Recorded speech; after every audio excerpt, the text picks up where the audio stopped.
All right. Thank you for joining me here on Rev-Kev in the Root to talk about something very briefly. But before we do, I want to give honor to some African American women who have made significant contributions to NASA and space exploration. The African American researchers have made significant contributions to NASA and the field of space exploration, Katherine Johnson, a mathematician whose calculations were critical for the success of early space missions, including John Glenn's orbital flight.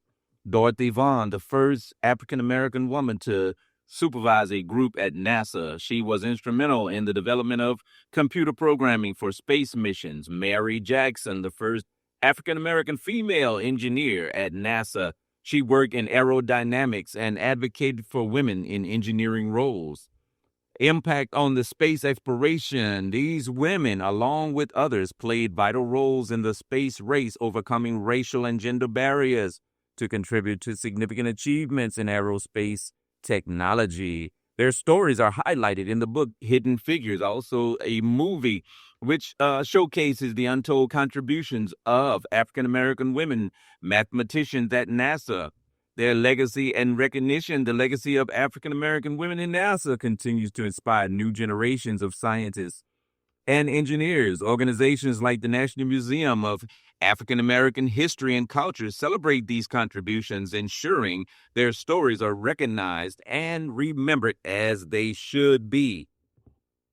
All right, NASA has accidentally proven the crucifixion of Jesus Christ. Astronomers have confirmed that a lunar eclipse or a blood moon occurred on April 3rd, 33 AD. The date many believe marks Jesus' crucifixion. In Luke 22:44 and verse 45, it says, darkness covered the land from noon to 3 p.m. as Jesus hung on the cross. There were a couple of researchers from the Oxford University, Colin Humphreys and Graham Waddington. Also, astronomical date occurred on, as we said, April 3rd, AD 33. It was published in the Nature magazine. And the evidence noted that the eclipse would have been visible from Jerusalem. It would have been a red or a blood moon. Also, Acts chapter 2, verse 20, you can read there.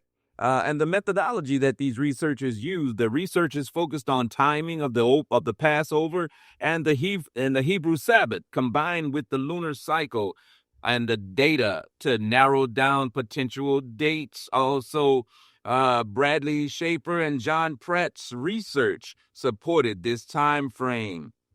So if you want to know more, you'll know we're going to get to the root of these things. If you want to know more, just keep tuning into this channel. Thank you all who have liked and subscribed. And also, I hope that this whets your hunger and thirst to know the truth, to get to the root of everything. Peace out.